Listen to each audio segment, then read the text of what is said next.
welcome. It's the Fly for Darker. This week we're going to be talking about how we can make your Achilles tendon pain or discomfort or inflammation feel much better. If you're new to the channel, it's the Fly for Darker. I'm a foot and ankle surgeon and podiatrist out here in Houston, Texas. If you want to see me specifically, visit the description box below, give us a call or visit our website and you can get in touch with me. If you have any questions beforehand, be sure to type them on down there, not on. Let's get into it. So, what is an Achilles tendon?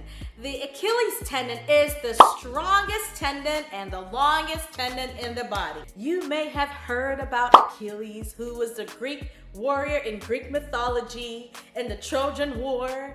And from there, we have the Achilles heel because allegedly his mom dipped him into the river by holding one of his heel, and that was the weakest part of his body. And so nowadays we talk about the Achilles heel, which is typically something that we're referring to where it's a strong person, but that one spot or that one character or that one situation is that person's Achilles heel.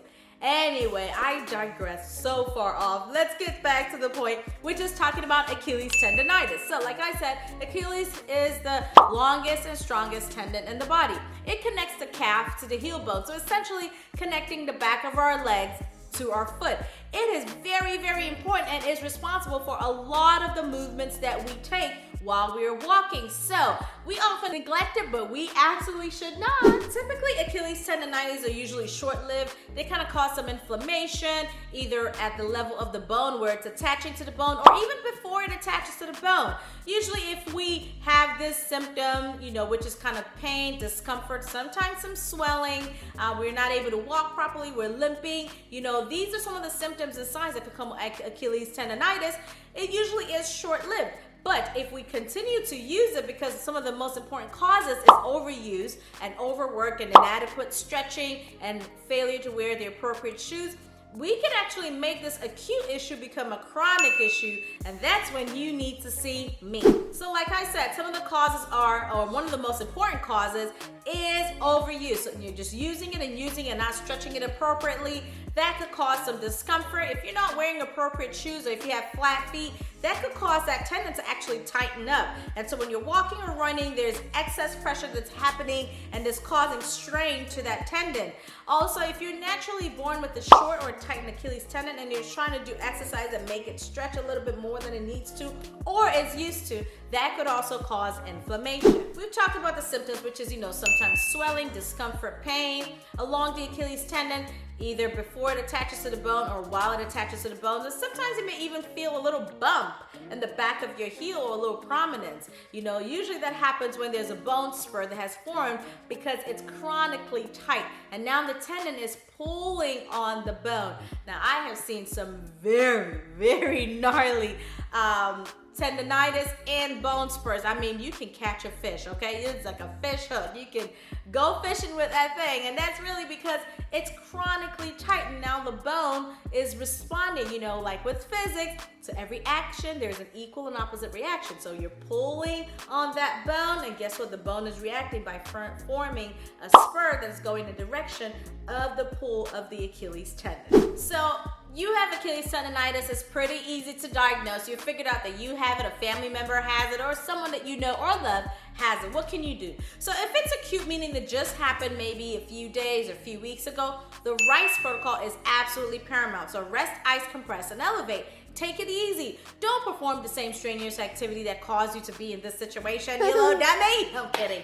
But don't do it. Just rest. I know it's hard to not go to the gym as much as you usually would like to, but take it easy. You want to rest it as much as possible. You can also get some heel lifts, and what the heel lifts will do is actually offload that tendon a little bit so it's not stretched continuously and causing excessive strain on that tendon. You want to make sure that you can get a heel lift. Now, make sure that you're checking with your foot doctor, your podiatrist, or your physical therapist. They could also guide you in your choices. Wearing comfortable shoes, it will also help to kind of offload that area and cushion that area. Now, if you have a prominence in the back, like a bony prominence, you may want to get some of those thick pads and kind of put it back there so it avoids rubbing on your shoe. Also, some over-the-counter medication can help with inflammation. Check with your doctor to make sure that it's okay for you to take these medicines and that doesn't interact with any of the other things that you're doing. So that's something that you can do, some over-the-counter medication. A gentle massage to help increase blood flow that helps bring in the goodies and the good cells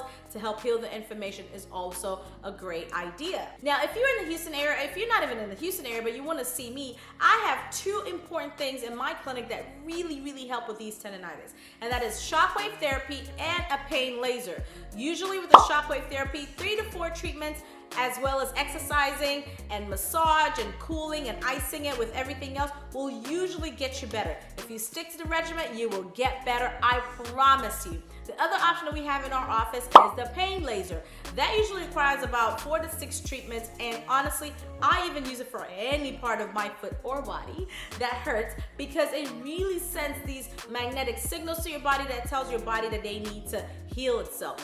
The shockwave uses sound wave therapy to kind of increase the influx of the healing tissues to help with regeneration, to help with reduction of inflammation and tissue regeneration and things like that. So those are two conservative things that I use in my clinic that really help. Of course, with a host of other treatments depending on what it is that is bothering the patient along their Achilles tendon. Now, if you're looking for some exercise that you can do at home, like eccentric exercise, which helps lengthen the tendon so you're not having that pressure or that inflammation, I have a video on this channel that I'll link down below that you can watch. It's made, we say it's for heel pain. It also works with Achilles tendonitis. And I may actually be able to record one specifically here for this video so we can see how to do these exercises. Now, if you liked all of this stuff that we talked about and you think you're gonna be doing any of these exercises or following any of these treatment options from home that I told you about, let me know down below which one you're going to be doing. I really would love to hear about it. If you're going to be applying topical anti-inflammatory, taking an oral anti-inflammatory, again, make sure you check with your provider, your healthcare provider, that it's working with everything else in your medicine cabinet. All right, we've come to the end of it. This is a short-ish and sweet video. If you liked any of this information, like I said, would you consider subscribing and joining the team? Also, make sure you share this video with other people who would really love to teach as many people or inform and educate as many people as possible. It also helps the YouTube algorithm share this as wide and as far as possible. Also, if you want to follow me on any of my other platforms, you can follow me on Instagram or on TikTok. It's still the Fly Foot Doctor. Any question, comment, or anything that you want me to talk about specifically, leave it in a comment down below. I'd really appreciate it. To see me specifically for a consultation, give us a call, 832-415-1790, or visit our website below. Thank you. Until next week, hasta la vista, baby. Peace out.